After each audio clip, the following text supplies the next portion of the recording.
Hello बच्चों, स्वागत है आपका हमारे यूट्यूब चैनल ओम लर्निंग क्लासेस में। तो जैसा कि हम लोग पढ़ रहे हैं यूपी बोर्ड क्लास 11 अकाउंट्स का चैप्टर 3 जो कि है लेन देनों का अभिलेखन भाग 1, जिसमें कि सिलेबस के अकॉर्डिंग हम लोग को पढ़ने हैं टोटल 6 टॉपिक। स्टार्टिंग के जो 3 टॉपिक है वो हमने अपने पिछले वीडियो में कवर कर लिया था। तो अगर आपने वो सारी वीडियोज़ नहीं देखी हैं तो डिस्क्रिप्शन बॉक्स में लिंक है, आप वहाँ जा करके देख सकते हैं। बढ़ते हैं अपने नेक्स्ट टॉपिक की ओर जो कि है प्रारंभिक प्रविष्टि की पुस्तकें, जिसे हम लोग मूल प्रविष्टि की पुस्तकें भी कहते हैं। तो चलिए बिना देर के वीडियो को शुरू करते हैं और समझते हैं प्रारंभिक प्रविष्टि की पुस्तकों के बारे में। तो देखिए, सबसे पहले तो जो हमारे व्यावसायिक सौदों का लेखांकन होता है, यानी कि जो भी व्यापार में लेखांकन की जो प्रक्रिया होती है टोटल, वो जो प्रक्रिया है उसको मेनली हम लोग 4 भागों में डिवाइड करते हैं। ठीक है, सबसे पहला भाग जो होता है वो होता है व्यावसायिक सौदों का प्रारंभिक लेखांकन, यानी कि मूल प्रविष्टि की पुस्तकों में लेखांकन। दूसरा है व्यावसायिक सौदों का वर्गीकरण, जिसमें हम लोग खाता बही में खतौनी करते हैं। तीसरा क्या होता है, व्यावसायिक सौदों का सारांश बनाते हैं, जिसके लिए हम लोग तलपट तैयार करते हैं। और लास्ट चौथा भाग जो है वो है व्यावसायिक सौदों का विश्लेषण करना, जिसके अंतर्गत हम लोग अंतिम खाते तैयार करते हैं। तो ये 4 तरीके से 4 जो है एक प्रोसेस है, जिसके आधार पे हम लोग अपने व्यावसायिक सौदों का लेखांकन प्रक्रिया जो है वो हम लोग पूरी करते हैं। हम लोग को इस चैप्टर में जो हमारा आज का वीडियो, इसमें हम लोग को अपने सबसे पहले भाग के बारे में पढ़ना है, यानी कि व्यावसायिक सौदों के प्रारंभिक लेखांकन के बारे में, जिसे हम लोग कहते हैं कि मूल प्रविष्टि की पुस्तकों में लेखांकन। तो इस वीडियो में हम लोग इस भाग यानी कि पहले भाग के बारे में डिटेल में समझेंगे। ठीक है, तो सबसे पहले हम लोग अर्थ समझ लेते हैं कि व्यावसायिक सौदों का प्रारंभिक लेखांकन कहते किसे। तो देखिए, व्यावसायिक सौदों को सर्वप्रथम मूल प्रविष्टि की पुस्तकों में अंकित करना ही व्यावसायिक सौदों का प्रारंभिक लेखांकन कहलाता है। ये प्रारंभिक लेखांकन नाम से ही समझ में आ रहा है कि सबसे प्रारंभ में, यानी कि सबसे पहले, यानी कोई भी सौदा हुआ और उसका उस सौदे से के संबंध में हमने कोई लेखांकन कार्य किया, तो वो लेखांकन कार्य जो हमने सबसे पहले किया है सौदा होने के बाद, वो हमारा क्या होता है, व्यावसायिक सौदों का प्रारंभिक लेखांकन। और क्योंकि वो सौदा वो जो लेखांकन है वो सबसे पहले किसी पुस्तक में हुआ है, इसलिए उस पुस्तक को मूल प्रविष्टि की पुस्तक भी कहते हैं। मूल प्रविष्टि का मतलब क्या हुआ, एक आधारभूत जो पुस्तक है जिसके आधार पर आगे का लेखांकन कार्य किया जाएगा, उसे हम लोग मूल प्रविष्टि की पुस्तक कहते हैं। ठीक है, सिंपल सा मतलब क्या हुआ, कोई भी सौदा हुआ उसके बाद हमने उसका सबसे पहले जहाँ पे हम लोग लेखा करते हैं उसे हम लोग कहते हैं व्यावसायिक सौदों का प्रारंभिक लेखांकन, और जिस पुस्तक में करते हैं उसे हम लोग कहते हैं मूल प्रविष्टि की पुस्तकें। ठीक है, तो हमें क्योंकि इस वीडियो में अपने फर्स्ट भाग के बारे में ज़्यादा डिटेल में समझना है, तो आइए इस चैप्टर को, इस भाग को, मूल प्रविष्टि की पुस्तकों को हम लोग डिटेल में समझते हैं। अब जो हमारी मूल या प्रारंभिक प्रविष्टि की पुस्तकें हैं, अगर हमें उन्हें अच्छे से समझना है तो इन पुस्तकों के अंदर हमने कौन कौन सी बहियाँ, कौन कौन सी पुस्तकें रखी हैं, उन्हें अच्छे से समझना होगा। तो जो मूल या प्रारंभिक प्रविष्टि की पुस्तकें हैं, इसके अंतर्गत 3 प्रकार की पुस्तकें या फिर 3 प्रकार की बहियाँ जो हैं वो रखी जाती हैं।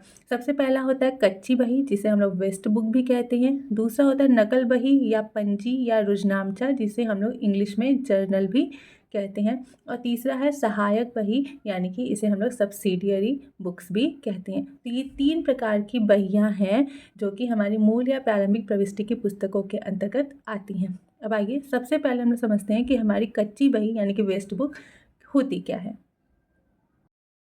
तो देखिए, जो कच्ची बही है इसे स्मारक पुस्तक या रफ बुक भी कहते हैं। ठीक है, तो ये अन्य नाम है कच्ची बही का, इसे स्मारक पुस्तक या रफ बुक भी कहते हैं। तो रफ बुक या स्मारक पुस्तक कहते क्यों हैं, तो सिंपल सी चीज़ है कि जैसे ही सौदे होते हैं, ठीक है, उनको किसी एक पुस्तक में रफली नोट कर लिया जाता है। जैसे किसी ने माल बेचा तो उसको रफली नोट कर लिया कि हमने माल बेचा कितने का, 10,000 का माल बेचा, तो 10,000 का माल हमने बेचा, इस चीज़ को नोट डाउन कर लिया गया। तो इससे क्या होता है कि इससे जो सौदा हुआ वो तुरंत आपने नोट डाउन कर लिया, तो इससे आपको उसको याद नहीं करना पड़ेगा। दूसरा, क्योंकि रफली तौर पे नोट डाउन किया जाता है, कोई एंट्री नहीं बनाई जाती, सिर्फ और सिर्फ ये लिखा जाता है कि हाँ ये व्यवहार, ये लेन देन हुआ है, तो इसलिए इसको रफ बुक भी कहते हैं। जैसे आप लोग स्कूल जाते हैं तो स्कूल में जो टीचर्स हैं वो नोट्स लिखवाते हैं, तो कुछ बच्चे जो होते हैं वो उसे रफ बुक में लिखते हैं, अपने रफ कॉपी में लिखते हैं, घर पे आते हैं उसे फेयर कॉपी में फिर से नोट डाउन करते हैं। तो उससे क्या होता है कि आपकी फेयर कॉपी जो है वो साफ़ सुथरी बनी रहती है, उसमें कोई गंदगी नहीं रहती है। और रफ़ कॉपी भी जो है वो आपकी अगर आपकी फेयर कॉपी कभी नहीं मिल रही है तो आप अपनी रफ़ कॉपी से भी अपना काम चला सकते हैं, ठीक है। तो इसी वजह से इसको रफ़ बुक या स्मारक पुस्तक कहते हैं। फिर है प्रत्येक व्यवसायिक व्यवहारों की संपन्नता पर तुरंत लेखांकन, यानी कि जो कच्ची बही होती है इसमें क्या होता है कि कोई भी लेन देन हुआ है, वो लेन देन जैसे ही पूरा हुआ तुरंत उसको नोट डाउन किया जाता है। जैसे कि माल बेचा गया तो तुरंत वहाँ पे नोट डाउन किया जाएगा कि हाँ यहाँ पर माल बेचा गया है और कितने का बेचा गया, किस तिथि पे बेचा गया, ये सारी चीज़ें वहाँ पे मेंशन की जाएगी। फिर है जर्नल तथा सहायक पुस्तकों में लेखा करने का आधार। तो जैसे कि आपने अभी ऊपर देखा कि 3 बहियाँ हैं टोटल, एक कच्ची बही, फिर जर्नल और तीसरा है सहायक बहियाँ। तो जब हम कच्ची बही में लेखा किए रहते हैं तो उसी लेखे के आधार पे हम आगे जर्नल और सहायक बहियों में भी लेखा करते हैं। चौथा है प्रायः बड़े व्यापारियों द्वारा उपयोगी, क्योंकि जिस व्यापारी का व्यापार जो है वो काफ़ी बड़ा रहता है, वहाँ पर ये सिस्टम ज़्यादा होता है कि हम लोग तुरंत क्या है जो भी लेन देन हुए हैं उसका लेखा यानी कि उसकी जर्नल एंट्री नहीं कर पाते। तो वहाँ पर क्या होता है कि वहाँ पे तुरंत बस जो सौदा हुआ है उस सौदे को रफली नोट कर लिया जाता है। और अगर कोई छोटा व्यापारी है जिसके यहाँ पे बहुत ज़्यादा सौदे नहीं होते, बहुत ज़्यादा लेन देन नहीं होते, तो वो क्या कर सकता है, वो जो भी सौदे हुए हैं उसके लिए तुरंत वो क्या कर सकता है, जर्नल एंट्री जो है वो कर सकता है, यानी कि वो तुरंत अपनी फेयर कॉपी में लिख सकता है, ठीक है। तो इसीलिए जो कच्ची बही है वो मेनली जो बड़े व्यापारी होते हैं वो यूज़ करते हैं। और लास्ट है सभी व्यापारियों के लिए उपयोग अनिवार्य नहीं है, यानी कि इसे रखना कोई भी अनिवार्य काम नहीं है। जैसे स्टूडेंट्स के लिए कोई ज़रूरी नहीं कि वो रफ़ कॉपी रखें या ना रखें, वो उनकी इच्छा पर निर्भर करता है कि उन्हें रफ़ कॉपी रखनी है या नहीं रखनी है। तो सेम वैसे ही जो वेस्ट बुक है वो भी व्यापारियों की इच्छा पर निर्भर करता है कि व्यापारी रखना चाहता है या नहीं रखना चाहता, ठीक। तो ये कुछ कच्ची बही से संबंध में कुछ नोट्स थे, यानी कच्ची बही आखिर में कहते किसे। आइए अब इसे समझ कुछ इसे क्यों रखा जाता है, इसका महत्व क्या है, इसे भी हम लोग देख लेते हैं। देखिए, सबसे पहला उद्देश्य और महत्व जो है कच्ची बही रखने का वो ये है कि व्यवहारों का तुरंत लेखा होने से उन्हें याद रखने की आवश्यकता नहीं होती, ठीक है। जैसा कि अभी हमने आपको पहले ही समझाया कि हम लोग तुरंत उसको नोट डाउन कर लेते हैं, इसलिए हमें याद नहीं करना पड़ता। तो ये उसका एक उद्देश्य भी है रखने का और इसका महत्व भी है। दूसरा है जर्नल तथा सहायक पुस्तकों में स्पष्ट एवं स्वच्छ प्रविष्टि हो जाती है, उसमें गंदगी नहीं रहती। और तीसरा है अंकेक्षक को संतुष्ट करने में सहायक, यानी कि अगर कोई अंकेक्षक जर्नल एंट्री देख रहा है तो अगर उसे कोई असंतुष्टि है कि नहीं यहाँ पे कुछ सही नहीं है, तो वो अपनी रफ़ कॉपी जो रफ़ बुक है वो उससे मिलान कर सकता है और संतुष्ट हो सकता है। तो ये कुछ जो है वो कच्ची बही के उद्देश्य एवं महत्व है। यहाँ पर एक नोट है कि जो कच्ची बही है उसमें व्यवहारों को अंकित करने का कोई भी निश्चित नियम नहीं है, किंतु यह आवश्यक है कि प्रत्येक व्यवहार को तिथिवार तथा क्रमबद्ध रूप से लिखा जाए। यानी कि जो कच्ची बही है इसका कोई एक फॉर्मेट नहीं बनाया गया है कि आपको इसी तरीके से लिखना है, लेकिन इतना कहा गया है कि जब भी आप कच्ची बही में कुछ लिख रहे हैं, कोई भी लेन देन के बारे में लिख रहे हैं, तो आपको ये लिखना है कि वो लेन देन किस तिथि पर हुआ है, कौन सा लेन देन हुआ है, कितनी राशि का हुआ है। और दूसरी बात कि जैसे जैसे लेन देन होते जा रहा है वैसे वैसे आपको एक के बाद एक जो है वो नोट डाउन लेन देन को करते जाना है। ये नहीं कि कभी कोई लेन देन ऊपर लिख दिया, कभी कोई लेन देन नीचे लिख दिया, ऐसा नहीं।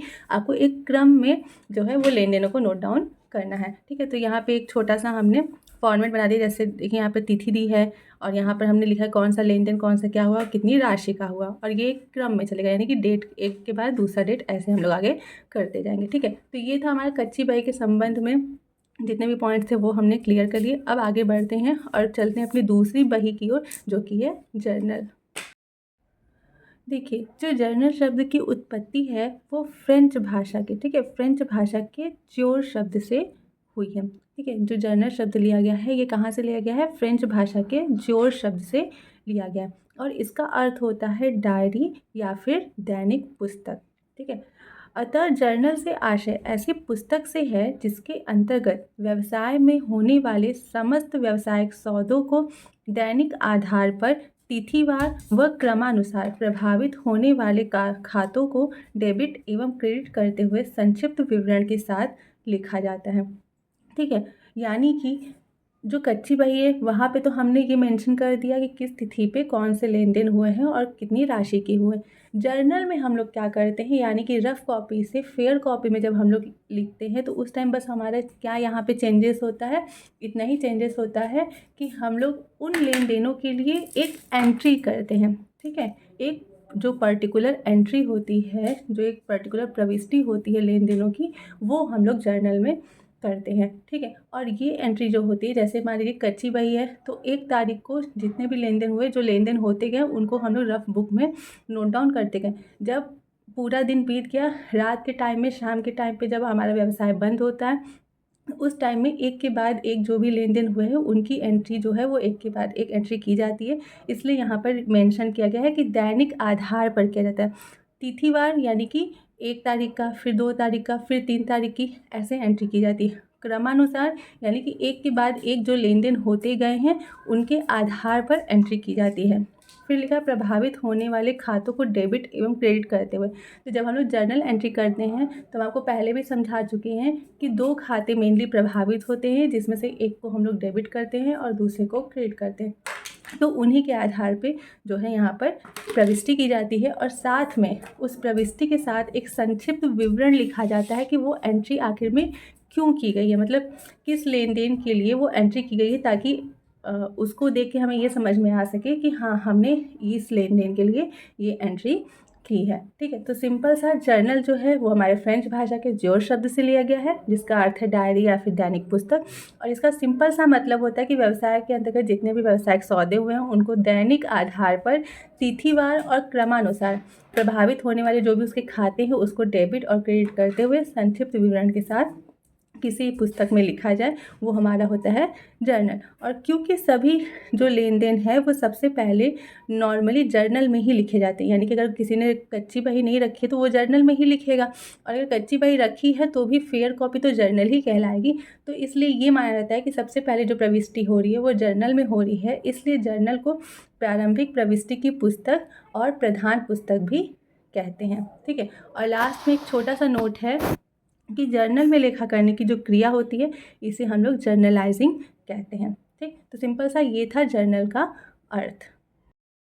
आइए अब जर्नल की कुछ विशेषताओं को देख लेते हैं। तो सबसे पहली विशेषता इसकी है कि सभी वित्तीय व्यवहारों की प्रविष्टि होती है, यानी कि जर्नल एक ऐसी पुस्तक है, एक ऐसी प्रधान पुस्तक है जिसमें व्यवसाय के अंतर्गत जितने भी मौद्रिक लेन देन होते हैं उन सभी व्यवहारों की, उन सभी लेन देनों की प्रविष्टि जो है वो की जाती है। इसकी सबसे पहली विशेषता यही है।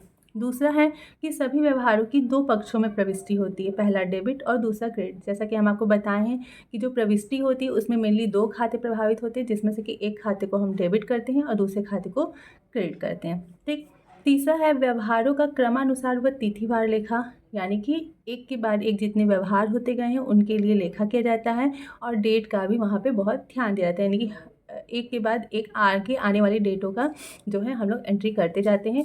ये नहीं कि किसी डेट का यहाँ पे कर दी, किसी डेट का वहाँ पे कर दी, ऐसा नहीं होता।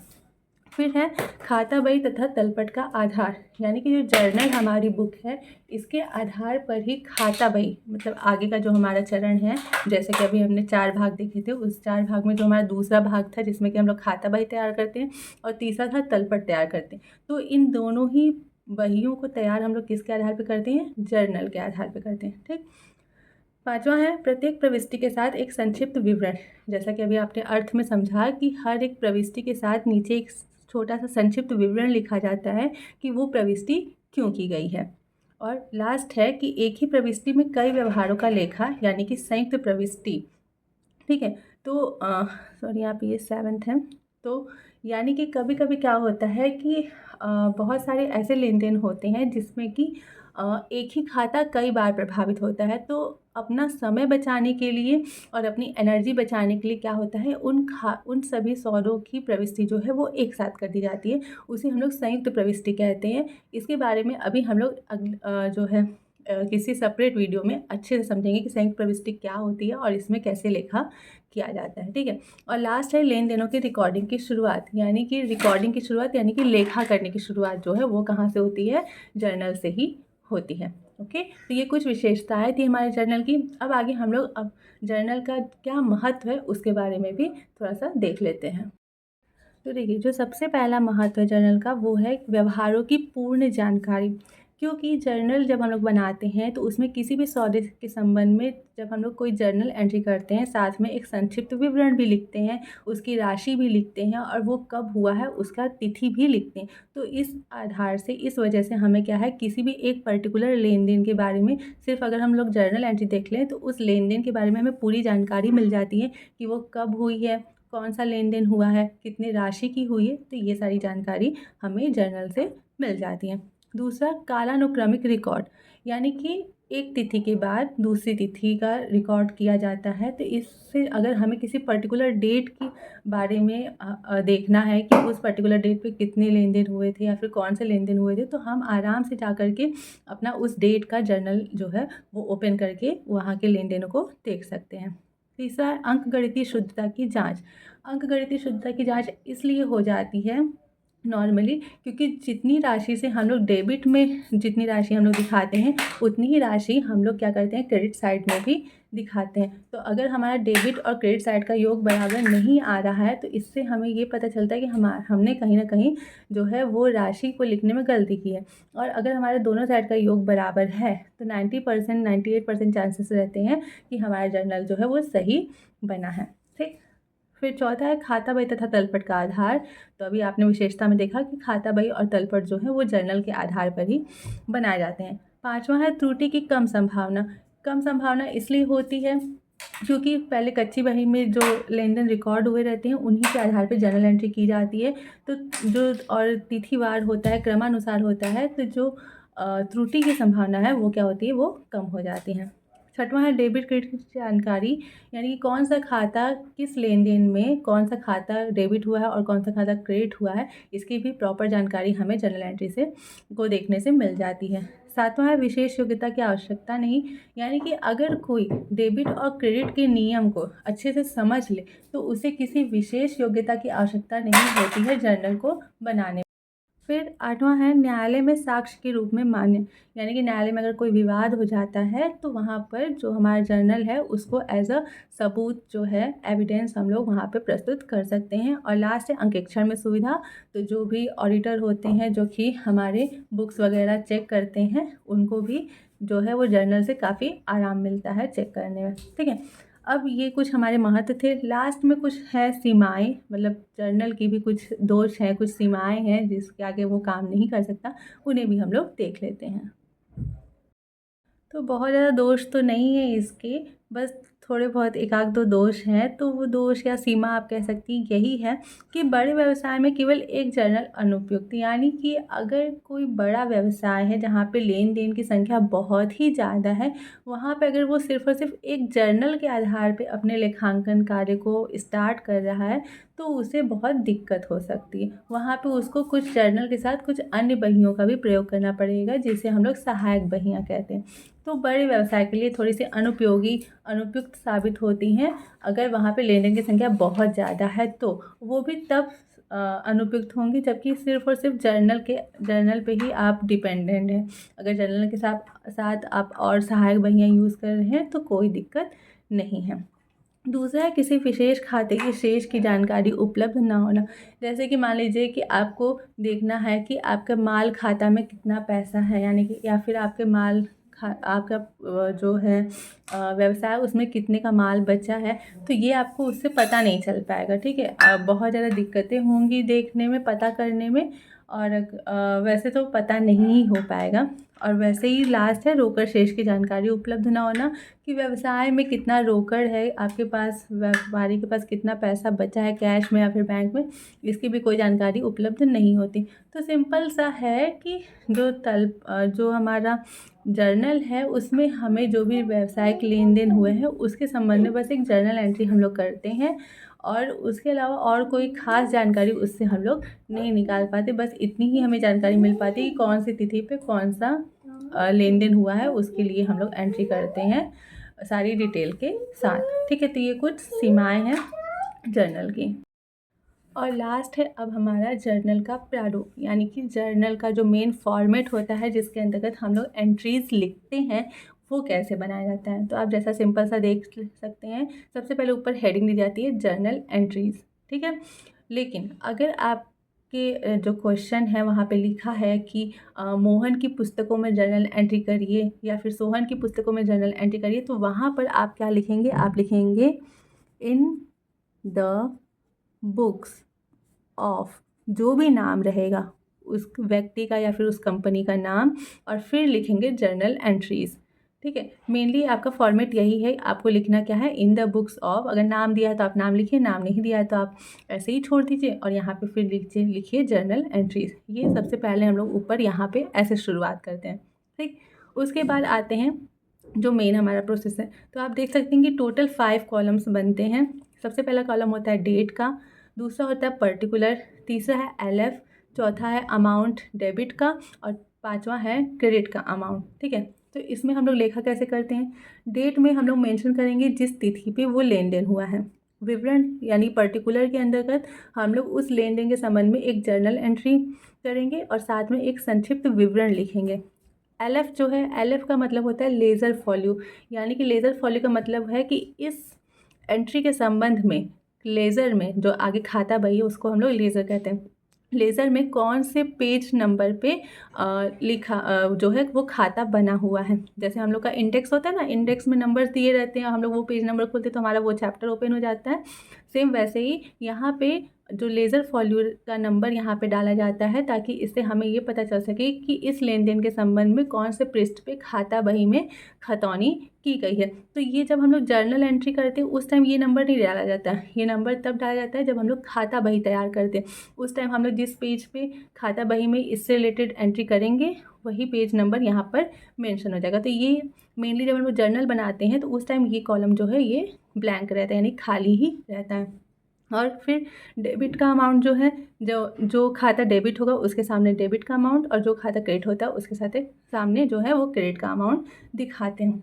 हम आपको यहाँ पे एक छोटा सा एग्जांपल देते रहे, कैसे वो एंट्री हो रही है वो तो हम लोग बाद में समझेंगे, हम बस एग्जांपल देके आपको समझा रहे हैं कि एंट्री होती कैसे। जैसे मान लीजिए कि नकद माल खरीदा गया है, ठीक है, कितने का, 5,000 रुपये का। ठीक, डेट मान लीजिए 1 अप्रैल को।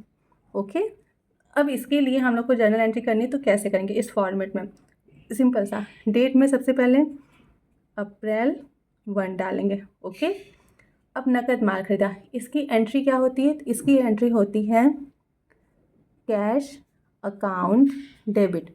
देखिए डेबिट, जो खाता डेबिट होता है उसके लिए हम लोग ऐसे लिखते हैं, जो भी खाता डेबिट होगा उस खाते का नाम लिखेंगे और एकदम LF कॉलम के सटा करके हम लोग यहाँ पर डेबिट शब्द को लिखेंगे। ठीक है, और जो क्रेडिट होता है जो खाता, उसके लिए हम लोग क्रेडिट शब्द का प्रयोग नहीं करते, उसके लिए हम लोग टू शब्द का प्रयोग करते हैं। तो हम लोग लिखेंगे टू। और दूसरी चीज़, जो टू शब्द है, जो क्रेडिट का खाता है, वो थोड़ा सा जगह है वो छोड़ करके थोड़ा सा और साइड में लिखा जाता है। ठीक है, एकदम सेम उसके नीचे डेबिट वाले खाते के नीचे नहीं लिखते हैं, थोड़ा सा स्पेस छोड़ेंगे और साइड में लिखेंगे। तो कैश अकाउंट डेबिट टू कौन सा, नकद माल खरीदा गया है, सॉरी देखिए मेरी एंट्री गलत हो गई, तो यहाँ होगा परचेज अकाउंट डेबिट। ठीक है, परचेज अकाउंट डेबिट टू, यहाँ पे जगह कैश अकाउंट।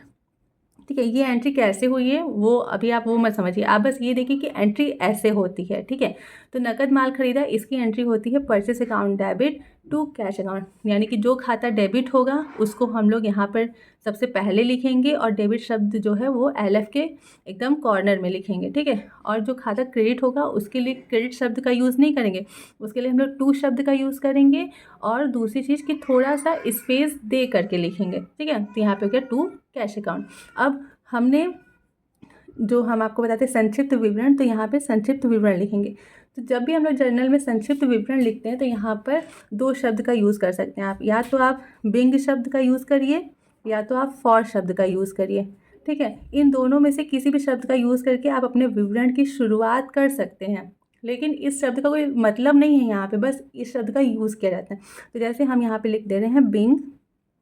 अब ये लेन देन अब ये एंट्री हमने क्यों की है, नकद माल खरीदने के लिए, तो हम क्या लिखेंगे, बिंग गुड्स, माल खरीदा गया है, तो माल को क्या बोलते हैं इंग्लिश में, गुड्स। खरीदा गया है तो परचेस्ड। ठीक है, माल खरीदा गया, नकद खरीदा गया यानी कि पैसा दे करके, फॉर कैश, यानी कि हमने नकद माल खरीदा। ये सिंपल सा छोटा सा विवरण हमने दे दिया कि ये एंट्री हमने क्यों की है, नकद माल खरीदने की एंट्री की है। ठीक है, अब बात आती है अमाउंट की। तो 5,000 का माल खरीदा गया है तो 5,000 से डेबिट में भी लिखेंगे, 5,000 हम लोग क्रेडिट में भी लिखेंगे। सेम अमाउंट से डेबिट और क्रेडिट किया जाता है। तो डेबिट के सामने डेबिट का 5,000 डेबिट के कॉलम में, ठीक है, देखिए डेबिट के सामने डेबिट कॉलम में 5,000, क्रेडिट के सामने क्रेडिट वाले कॉलम में 5,000। ठीक है, कहाँ लिखेंगे, सामने, क्रेडिट के सामने क्रेडिट के कॉलम में और डेबिट के सामने डेबिट के कॉलम में।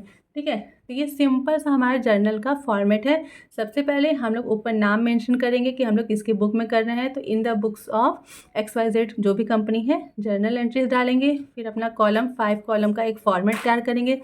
डेट वाले कॉलम में सबसे पहले डेट मेंशन करेंगे, फिर जो भी हमारा सौदा हुआ था उसके लिए जर्नल एंट्री करेंगे। जर्नल एंट्री में जो खाता डेबिट होता है सबसे पहले उसे लिखेंगे और डेबिट शब्द को LF कॉलम के एकदम सटा कर लिखेंगे। जो खाता क्रेडिट होगा उसके लिए टू शब्द का प्रयोग करेंगे, बट थोड़ा सा सरक करके हम लोग लिखेंगे। ठीक है, फिर उसके बाद एक छोटा सा संक्षिप्त विवरण लिखेंगे, एक छोटा सा नरेशन देंगे कि हमने वो एंट्री की क्यों है। और लास्ट में जो अमाउंट है तो वहाँ पे डेबिट कॉलम में डेबिट के सामने अमाउंट लिखेंगे और क्रेडिट कॉलम में क्रेडिट के सामने अमाउंट लिखेंगे। ठीक है, तो इस तरीके से हमारा जो है वो जर्नल एंट्रीज होता है।